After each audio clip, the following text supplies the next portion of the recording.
Last lecture we were discussing about the Ohm's law, और जैसे हमने बताया था कि 10th क्लास में जो हमने ओम्स लॉ पढ़ा था वो हमने बेसिक प्रॉपर्टीज पढ़ी थी इसकी कंडक्टर की। V is equal to I R, जिसमें से R होता है rho L by A. Rho resistivity है, L length of the conductor है, A area of cross section है, और रेजिस्टिविटी का रेसिप्रोकल ले लो तो कंडक्टिविटी बन जाती है। ये हमारा 10th क्लास का नॉलेज है। But from JEE and NEET point of view थोड़ा सा हमें वैसे उठकर देखना पड़ा। करंट डेंसिटी, इलेक्ट्रिक फील्ड, उनमें रिलेशन, नया नाम दिया गया vector form of Ohm's law, J is equal to sigma E. उसके बाद में देखा कि इसका स्लोप निकाला जा सकता है, slope of V I curve is equal to resistance. उल्टा दिया जाएगा कर्व तो 1 upon resistance called as conductance. फिर सिग्मा किन किन बातों पे डिपेंड करता है वो भी देखा हमने। ठीक है, तो ये कहानी वेल डिटेल हम पढ़ रहे थे और वो कंटिन्यू थी, और इसी कहानी को कंटिन्यू करेंगे ओम्स लॉ की। R is equal to rho L by A को रेजिस्टेंस की। ठीक है, रेजिस्टेंस आ गया तो कंडक्टेंस ऑलरेडी आ जाएगा, रेसिप्रोकल ही लेना है खाली। उसका यूनिट डिस्कस कर चुके थे कल। ओके, उसी को कंटिन्यू करते हैं। हेडिंग लगाएंगे स्ट्रेचिंग ऑफ वायर। अब वायर बोलो या फिर कंडक्टर बोलो, वायर भी कंडक्टर ही होता है ना, मेटल। स्ट्रेचिंग ऑफ वायर, ध्यान से सुनना, ध्यान से सुनना। कोई भी वायर जब हम लेते हैं, मान लो we have taken a wire, हमने एक वायर लिया है। वायर दिखने में कैसे शेप का होता है प्यारे बच्चों? कौन सा शेप होता है वायर का? जल्दी जल्दी कमेंट करेंगे, डू कमेंट। हाँ, ज्योमेट्रिकल शेप बोले तो सिलेंड्रिकल शेप होता है वो। ज्योमेट्री की बात करें तो सिलेंड्रिकल शेप होता है। Very good. जैसे मेरा पेन है, ये सिलेंड्रिकल शेप है। मान लो मैंने इसको थोड़ा खींच दिया है, ऐसे स्ट्रेच कर दिया, और ये स्ट्रेच हो गया है, इलास्टिक है ये। तो बोलो इसका क्या बढ़ गया है, क्या कम हो गया है? What increases, what decreases? See here, L1 is the length, फिलहाल A1 is the area of cross section. तो जब आप इस वायर को खींचोगे तो बेचारा ये दुबला पतला हो जाएगा और इसकी लंबाई बढ़ जाएगी। और what should be decrease? Decrease क्या हुआ है? लेंथ इंक्रीजेस, और आप जानते हो एरिया ऑफ क्रॉस सेक्शन घट चुका है। एरिया ऑफ क्रॉस सेक्शन घट चुका है। डायमीटर, रेडियस सब एरिया की पार्ट है। यस, मेरा सवाल ये नहीं है, मेरा सवाल ये है वॉल्यूम पे क्या इफेक्ट हुआ है? वॉल्यूम, वॉल्यूम पे क्या इफेक्ट हुआ है प्यारे बच्चों? अगर यहाँ वॉल्यूम V1 था और यहाँ वॉल्यूम V2 है, तो बताओ क्या वॉल्यूम बटा कम हुआ, ज्यादा हुआ, या सेम है? तो सभी जानते हैं सर वॉल्यूम तो सेम ही रहेगा, एक चीज बढ़ रही है, एक चीज कम हो जा रही है, बैलेंस हो जा रहा है। ऐसे था पहले, एक बड़ा एक कम हुआ, फिर से एवरेज लोगे सेम आ जाएगा। आया समझ में? आया समझ में? वरना वॉल्यूम कम ज्यादा होता तो लोग खींच खींच के वॉल्यूम बढ़ा देते चीजों का। हाँ, क्योंकि वॉल्यूम का फॉर्मूला होता है, यहाँ रहेगा A1 L1 area into height, यहाँ रहेगा A2 L2 area into height. Height बोले तो लेंथ है यहाँ पर। Understood? So what is the sentence? When we stretch the wire, comma, volume remains constant, volume remains same। किसी के मन में कोई शंका तो नहीं है? V1 equals to V2। तो बच्चे प्यारे, V1 का वैल्यू क्या है? A1 L1, और V2 का वैल्यू क्या है? H2 L2। क्या आप यहाँ से L1 बाय L2 का रेशियो निकाल सकते हो? तो बच्चों प्यारे, L1 बाय L2 का रेशियो आ जाएगा उल्टा, A2 बाय A1। बताओ, कहानी में यहां तक किसी को कोई संकोच? Any doubt here? सिंपल सी बात है कि लेंथ का रेशो इनवर्सली प्रोपोर्शनल करेगा एरिया को।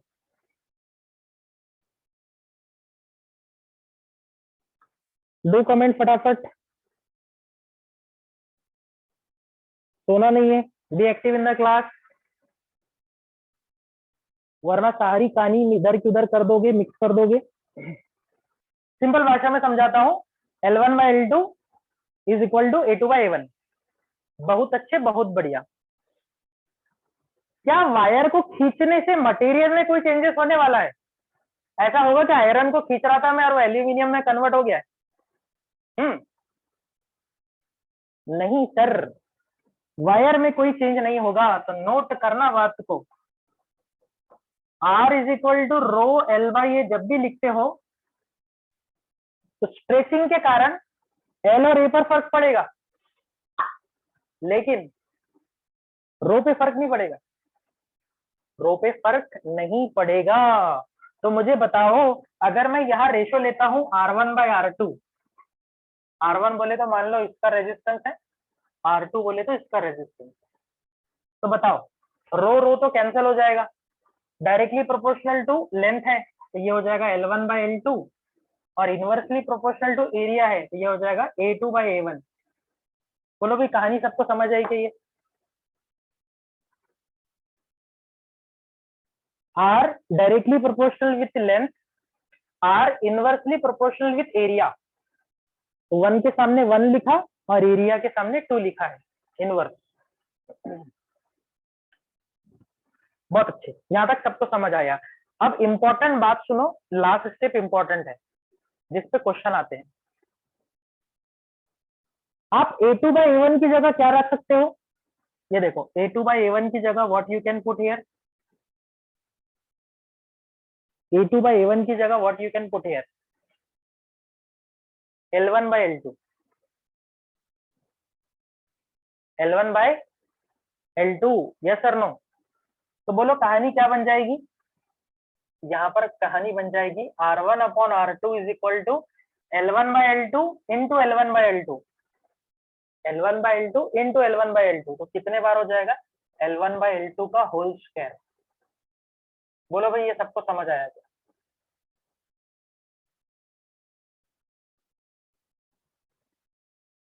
तो अगर आपको ऐसा सवाल पूछा जाए कि रेजिस्टेंस और लेंथ में क्या रिलेशन है, अगर आपको यह प्रश्न पूछा जाए कि रेजिस्टेंस और लेंथ में क्या रिलेशन है, तो गलती से ये मत बोल देना कि सर प्रोपोर्शनल टू स्क्वायर। नहीं, ये कंडीशन कब आती है? जब वायर को क्या किया जाए? स्ट्रेच किया जाए, स्ट्रेच। नॉर्मल कंडीशन में यही फॉर्मूला लागू होगा। नॉर्मल कंडीशन में ये मान लो मेरे हाथ में कंडक्टर है, मैं पूछूं बताओ इसका रेजिस्टेंस की लेंथ के साथ कैसे रिलेट करोगे? हम बोले कि डायरेक्टली प्रोपोर्शनल टू लेंथ। हाँ, अगर इसको खींच के डबल कर दोगे, खींच लोगे, तब हम बोल सकते हैं कि इसका रेजिस्टेंस सर अब बढ़ चुका है, लेंथ तो प्रोपोर्शनल हो चुका है स्क्वायर के साथ। Are you getting the concept? Length को, एरिया को रिप्लेस कर दिया लेंथ से यहां से।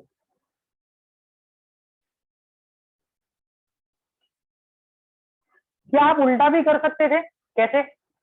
अगर आप L1 बाई L2 की जगह प्यारे बच्चों A2 बाई A1 लिखते थे, A2 by A1, A2 by A1, तो कितने बार A2 बाई A1 हो जाता? बोलो जल्दी से, कितने बार A2 बाई A1 हो जाता? Do comment fast. 2 bar A2 by A1। तो can I right A2 by A1 का होल स्क्वायर? बोलो हाँ या ना, बोलो हाँ या ना, कमेंट करो भैया। ऊपर का रिलेशन समझ आ रहा है? तो स्ट्रेचिंग के समय resistance directly proportional to length का स्क्वायर और इनवर्सली प्रोपोर्शनल विथ एरिया का स्क्वायर। अब अभी आपने 10 मिनट पहले बताया कि सर एरिया को डायमीटर के रेडियस के फॉर्म में लिख सकते हैं क्या? बिल्कुल। क्रॉस सेक्शनल एरिया का फॉर्मूला क्या होता है? Pi r square, pi R2 square upon pi R1 square का होल स्क्वायर। तो बोलो भैया, पाई से पाई कैंसल हो जाएगा और R2 का भी स्क्वायर है और R1 का भी स्क्वायर है, तो इनकी फाइनल पावर क्या हो जाएगी? बोलो, R2 बाई R1 की पावर हो जाएगी 4। R2/R1 की पावर हो जाएगी 4।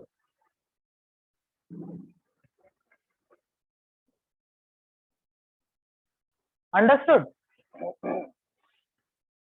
तो आपको नए रिलेशन मिल गए हैं स्ट्रेचिंग करने के बाद।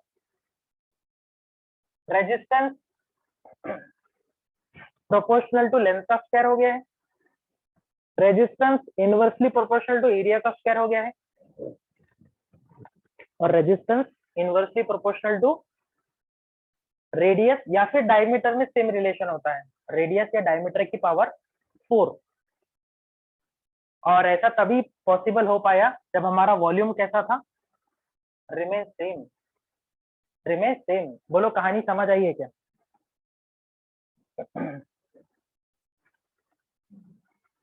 हैव यू अंडरस्टूड द कहानी? तो इसका स्क्रीनशॉट ले लो। तो मैं आपको प्रश्न पूछता हूं।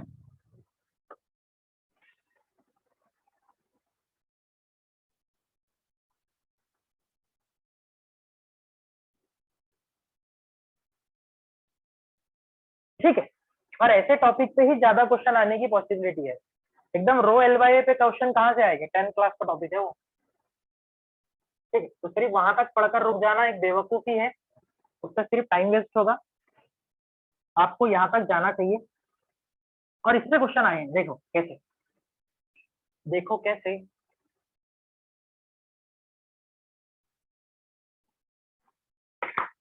देखो क्वेश्चन कैसे आएगा। 10 centimetre wire having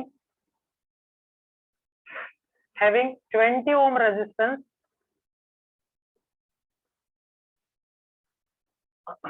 stretched 4 times। 4 गुना हमने इसको खींच दिया 4 times, comma new resistance of wire will be. तो हमें नया रेजिस्टेंस बताना है, सभी लोग सॉल्व करेंगे।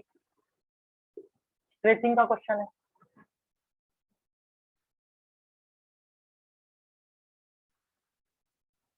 सभी लोग सॉल्व करेंगे।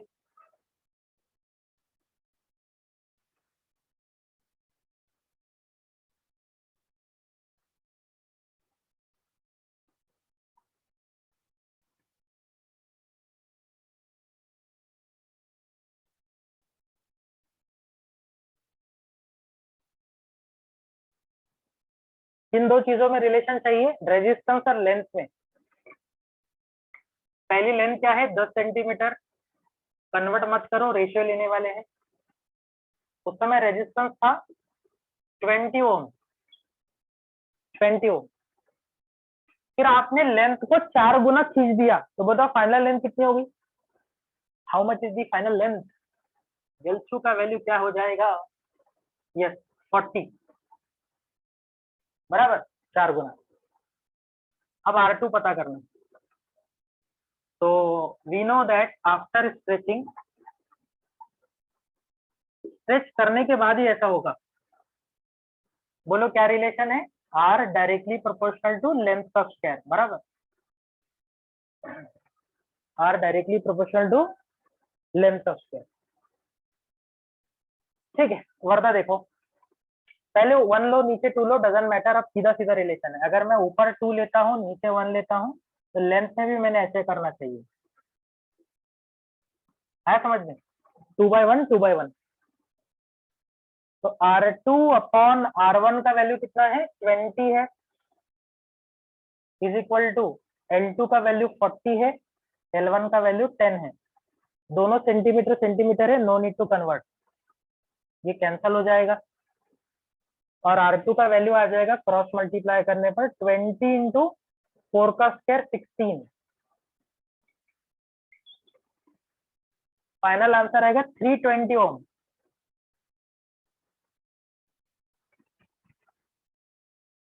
320 ओम नया रेजिस्टेंस हो जाएगा बच्चों प्यारे। कहानी समझ आई क्या? बोलो बोलो।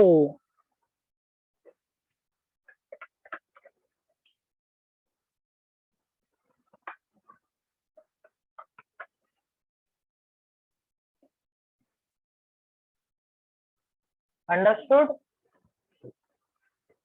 तो इस कहानी में इतनी मेहनत करने की भी जरूरत नहीं है। I will tell you the short trick to solve this. जब रेजिस्टेंस और लेंथ में रिलेशन पूछा जाए स्ट्रेचिंग के बाद में, जितने भी फैक्टर से वो इंक्रीज हो रहा है उसके स्क्वायर से मल्टीप्लाई कर दो। जैसे यहाँ 4 टाइम्स हो रहा है, 4 का स्क्वायर हो जाएगा 16, 16 इंटू पुराना रेजिस्टेंस, आंसर आ जाएगा 16 इंटू पुराना रेजिस्टेंस, 16 दूनी 32 हो जाएगा ये, और एक 0, 320। खत्म कहानी, खत्म कहानी। क्लियर? Take a screenshot.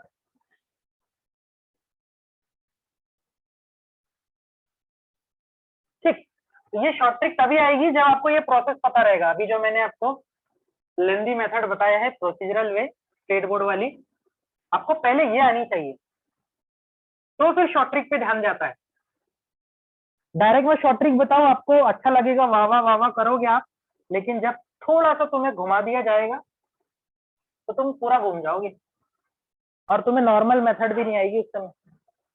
इसीलिए पहले नॉर्मल मेथड सीखा जाए।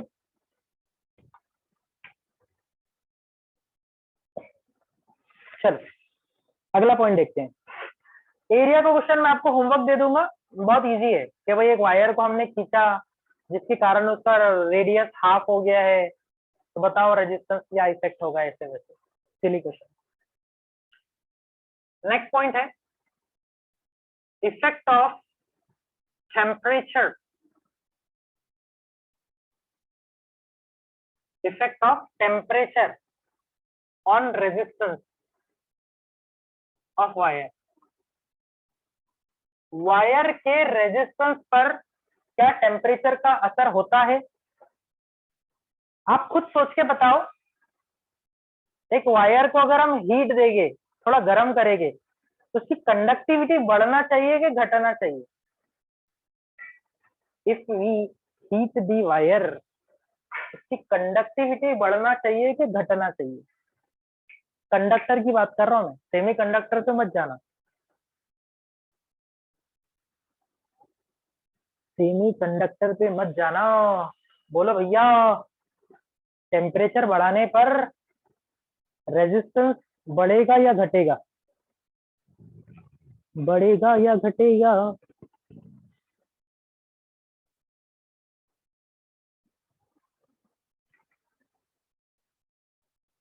रेजिस्टेंस समझते हैं पहले, कहानी समझाता हूँ, फॉर्मूला तो 2 मिनट में लिखा के दे दूंगा मैं। वर्दा करेक्ट आंसर है। देखो देखो देखो बच्चों प्यारे, ये एक हमारे पास में क्या है, एक कंडक्टर है। कंडक्टर को आप किस चीज से जोड़ते हो? बैटरी से जोड़ते हो। उससे क्या होता है कि सारे के सारे जो इलेक्ट्रॉन हैं वो एक ही दिशा में जाने लगते हैं, सोल्जर जैसे मार्चिंग करते हैं। कौन सी वेलोसिटी के साथ? ड्रिफ्ट वेलोसिटी के साथ। बेचारों को जॉब लग गई है, अपना अपना काम कर रहे हैं, अपना अपना काम कर रहे हैं बेचारे, एक लाइन में अलाइन हो गए, करंट प्रोड्यूस कर रहे होगे, आए आए, ठीक है। कुछ अपोजिशन भी दे रहे होगे, आर रेजिस्टेंस दे रहे होगे, या आर नॉट पकड़ लो, इनका resistance R not, normal temperature पे आर नॉट है। अब अगर अचानक आपने इनको डिस्टर्ब कर दिया, डिस्टर्ब करना मतलब इनको आपने हीट करना शुरू कर दिया, तो बताओ पहले ही आलसी इलेक्ट्रॉन थे, क्या ये एक लाइन में जाएंगे या डिस्टर्ब हो जाएगी? हीट करने पर इलेक्ट्रॉन की एनर्जी बढ़ जाती है और वो एक्साइट हो जाता है, थर्मल एक्साइटेशन, और जिसके कारण इनमें भगदड़ मच जाएगी और ये बेचारों को बहाना मिल जाएगा इधर उधर घूमने का। तुम समझ रहे हो कहानी? तो बताओ भगदड़ मचने के कारण इनका जो फ्लो ऑफ करंट है वो बढ़ेगा कि कम हो जाएगा? करंट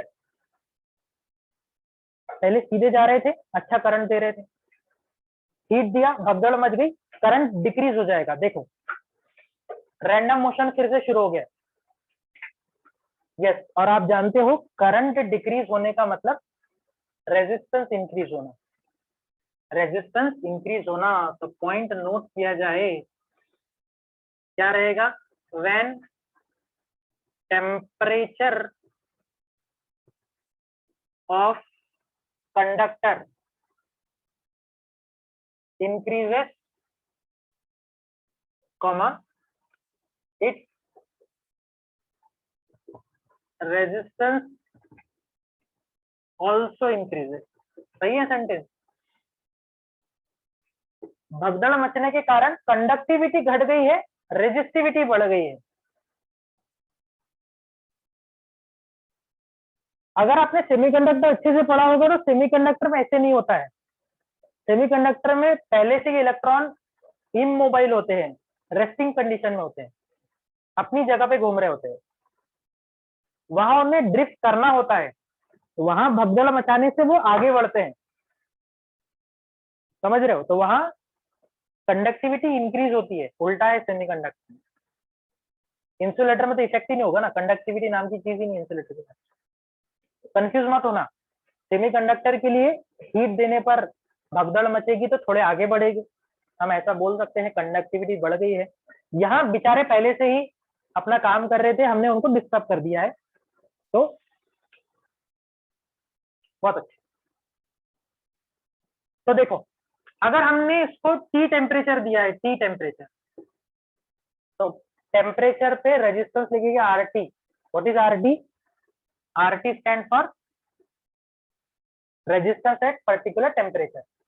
पहले कितना था भाई? आर नॉट था, मान लो R naught initial temperature, plus अब बढ़ चुका है, बढ़ चुका है। अब ये बढ़ने को देखो फॉर्मूला कैसे बनाते हैं।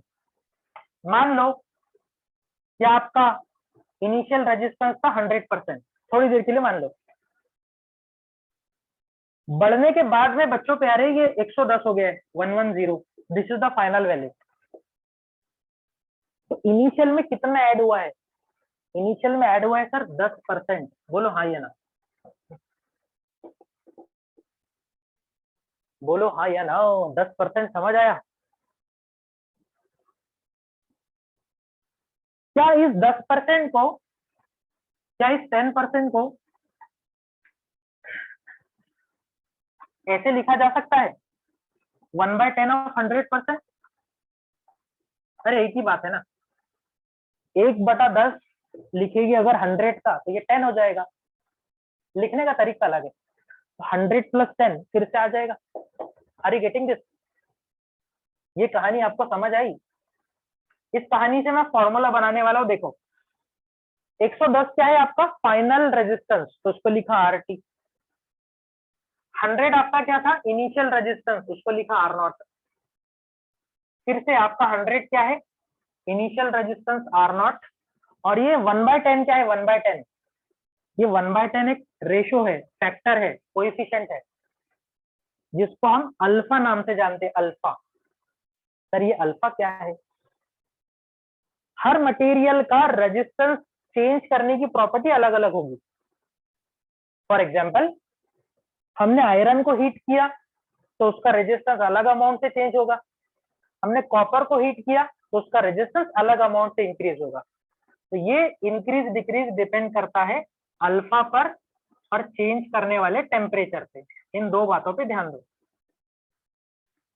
अल्फा मटेरियल के बारे में बताता है और डेल्टा टी कितना टेम्परेचर चेंज किया है उसके बारे में बताता है।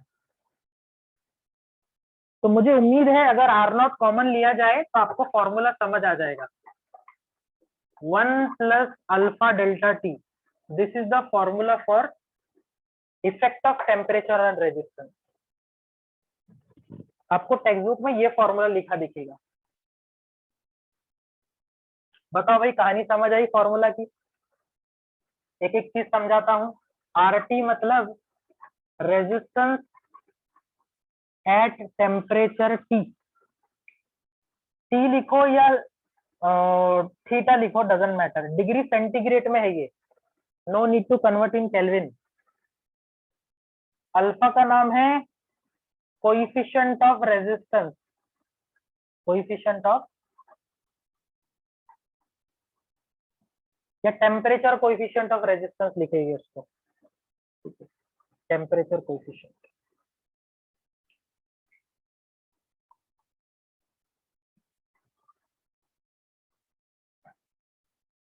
Temperature coefficient of resistance. और डेल्टा टी क्या है भाई? Change in temperature. चेंज लिखना क्यों जरूरी है? क्योंकि ऑलरेडी कुछ तो भी टेम्परेचर रहता है ना कंडक्टर के पास। जैसे हम भी जहां खड़े हैं 0 डिग्री के थोड़ी खड़े हैं हम, 20 डिग्री 25 डिग्री कुछ तो होगा ना तापमान। वहां से आप बढ़ा रहे हो, 25 से 100 कर दिया तो आपका डेल्टा टी 100 नहीं है, 100 माइनस पहले 25 था, 75 इंक्रीज हुआ। बोलो भाई, कहानी समझ आई क्या? कहानी समझ आई क्या प्यारे बच्चों?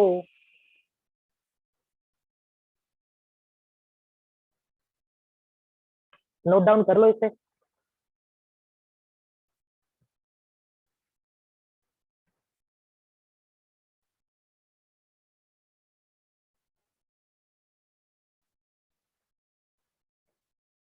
Take a note of it. Understood? Reply करो फटाफट।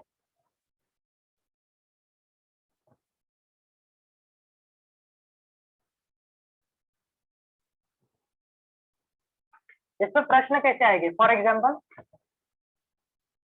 आपको बोलेगा, ध्यान से सुनो, हमने टेम्परेचर 60 डिग्री किया तो रेजिस्टेंस इतना मिला।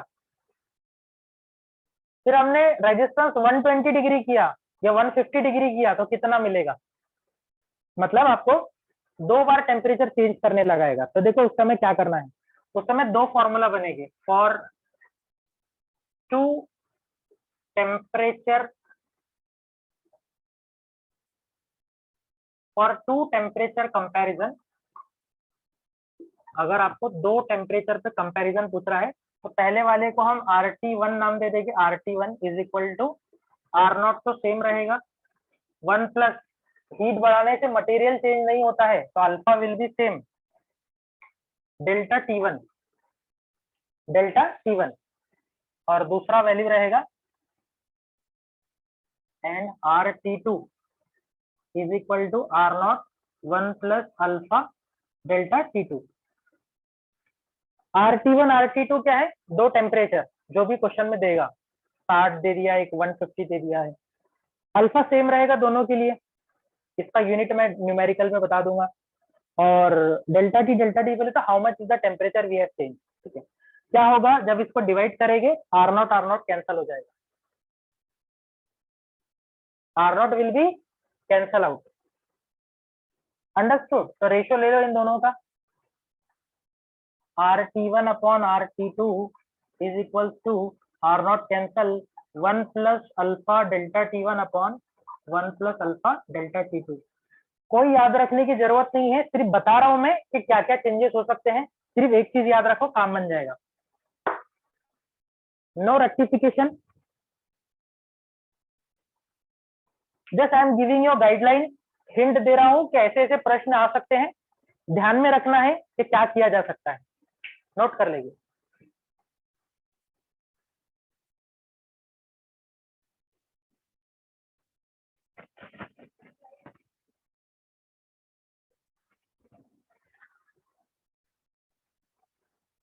Take a note of it.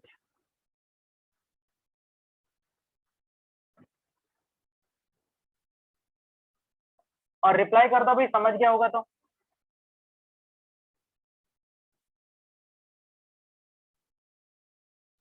Temperature बढ़ाने से हमारे कंडक्टर में भगदड़ मच जाती है इलेक्ट्रॉन्स में, और वो बेचारे अपने अपने काम से डिस्टर्ब हो जाते हैं, जिसके कारण उनकी कंडक्टिविटी घट जाती है और रेजिस्टिविटी इंक्रीज हो जाती है।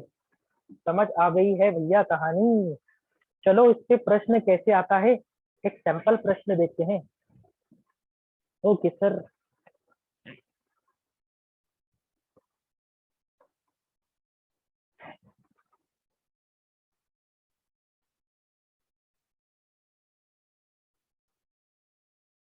देखो भाई, temperature coefficient of resistance, temperature coefficient of resistance बोलो तो सिंबल क्या है? रेजिस्टेंस ऑफ वायर इज, बहुत ही छोटी वैल्यू होती है, 0.00145 पर डिग्री सेंटीग्रेड, ये इसका यूनिट है, पर degree centigrade. Full stop. At 100 degree centigrade its resistance, its बोले तो वायर का, its resistance is 2 ohm. 100 degree पे उसका रेजिस्टेंस 2 ओम है। Full stop. At what temperature, at what temperature, temperature comma its resistance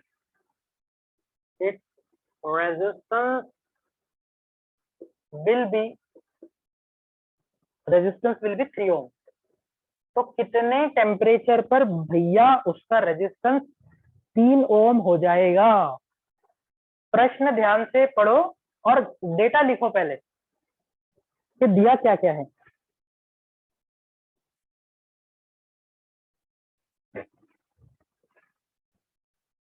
What are the given quantities?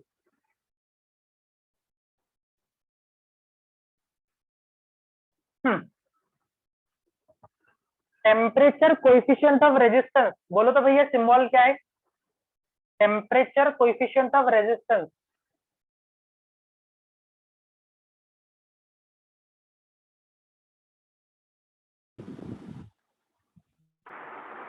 Alpha की बात चल रही है, अल्फा की। तो अल्फा इज इक्वल्स टू कितना है? 0.00145 सेंटीग्रेड इनवर्स। Okay,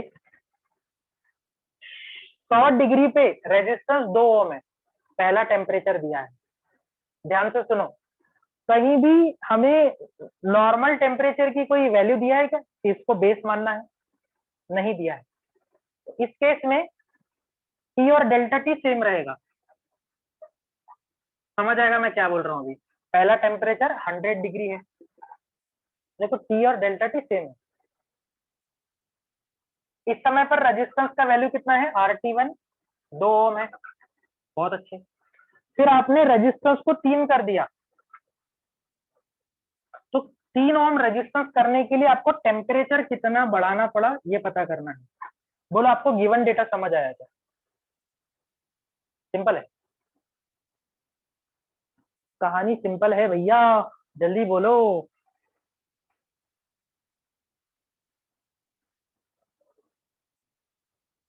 understood? तो अभी हमने 5 मिनट पहले फॉर्मूला लिखा था कि RT1 upon RT2 is equal to होता है, बोलो जल्दी से, 1 plus alpha delta T1 upon 1 plus alpha delta T2। Understood? ये कहानी है। आपको चाहिए RT2, नहीं डेल्टा T2 चाहिए ना, डेल्टा T2 चाहिए। Just put the value, get the answer. थोड़े से कैलकुलेशन जो है बारीक रहेगी, इससे क्यों पता चलेगा भी। RT1 2 है, RT2 3 है, is equal to 1 plus alpha का वैल्यू देखो छोटा होता है ये बहुत, 0.00145 मल्टीप्लाइड विथ डेल्टा T1 का value 100 divided by 1 plus alpha का वैल्यू 0.00145 डेल्टा T2 आपको पता करना है। ठीक है, करो अब आगे, डू द क्रॉस मल्टीप्लीकेशन। पहले 100 से मल्टीप्लाई कर लो इसको और क्रॉस मल्टीप्लीकेशन करो।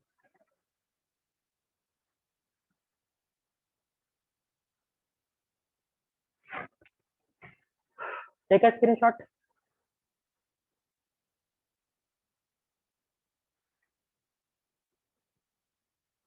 सभी को आना चाहिए भैया, कोई इतना रॉकेट साइंस नहीं है उसमें, हो जाएगा। डिग्री सेंटीग्रेड में रहने देना है क्योंकि फॉर्मूला डिग्री सेंटीग्रेड के लिए ही डिजाइन है, दिमाग में ये बात ठोक लेना।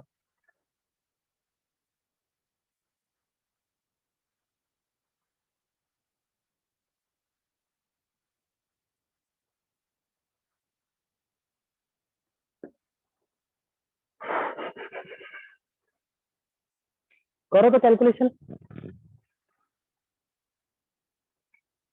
करो तो भैया कैलकुलेशन, थोड़े से बारीक रहेगी कैलकुलेशन, स्मॉल वैल्यू है बहुत ही।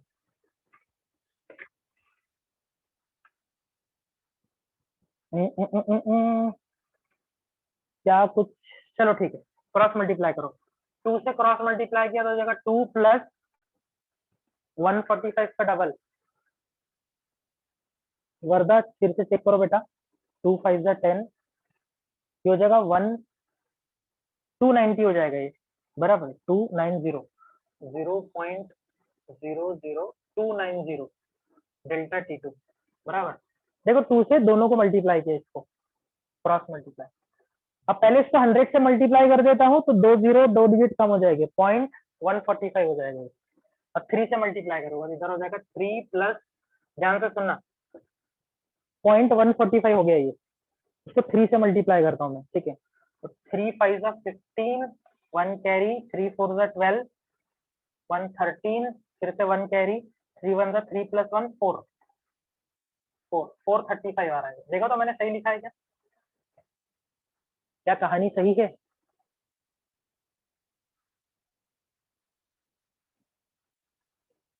क्रॉस मल्टीप्लाई 4 पॉइंट,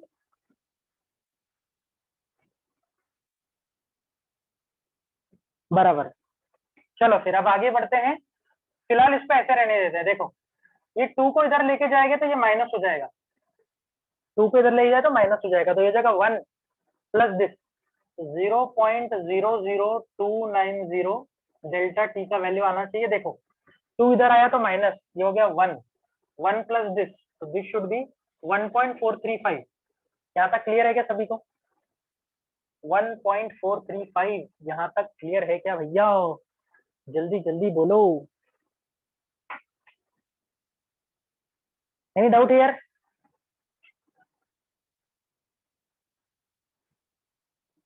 चलो फिर देखो, अभी कहानी बदलते हैं, क्या करो, ये 0 हटा दो, कोई फर्क नहीं पड़ेगा, ठीक है, और डेसिमल को यहाँ शिफ्ट कर दो, इधर देखो, डेसिमल को 2 और 9 के बीच में शिफ्ट कर दो, तो कैन आई राइट 2.9, 1 2 3, 3 से शिफ्ट किया है, 10 की पावर -3 हो गया नहीं, अंडरस्टूड दिस,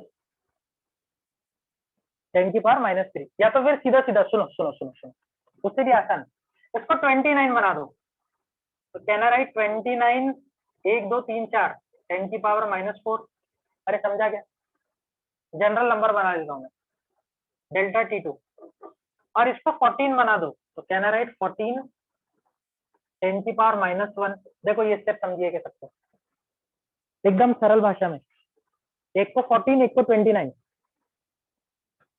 जल्दी कमेंट करो, समय कम है,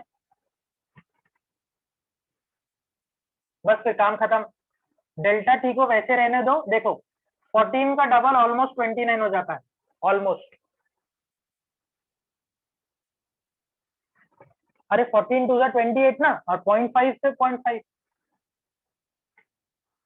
अंडरस्टूड, यहाँ बचा 2, क्रॉस मल्टीप्लाई करेगी तो हो जाएगा 1/2, और ये पावर को इधर लेकर आएगी, ये हो जाएगा 10 की पावर +3, तो हमारा आंसर अप्रोक्सीमेटली आना चाहिए 1000 divided by 2, it means it should be 500 degree centigrade approximately, बोलो लॉजिक समझाएगा, कहानी समझ आई क्या भैया?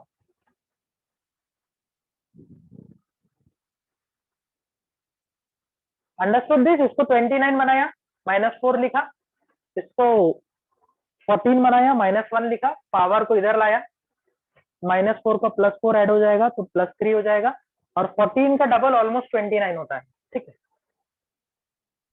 अप्रोक्सीमेटली, इससे थोड़ा कम आएगा आंसर, क्यों कम आएगा बोलूं?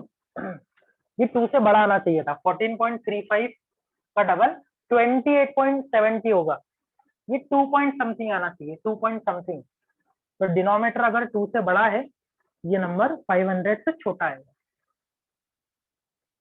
कमेंट कर दो अगर आपको ये ट्रिक समझ आई होगी तो।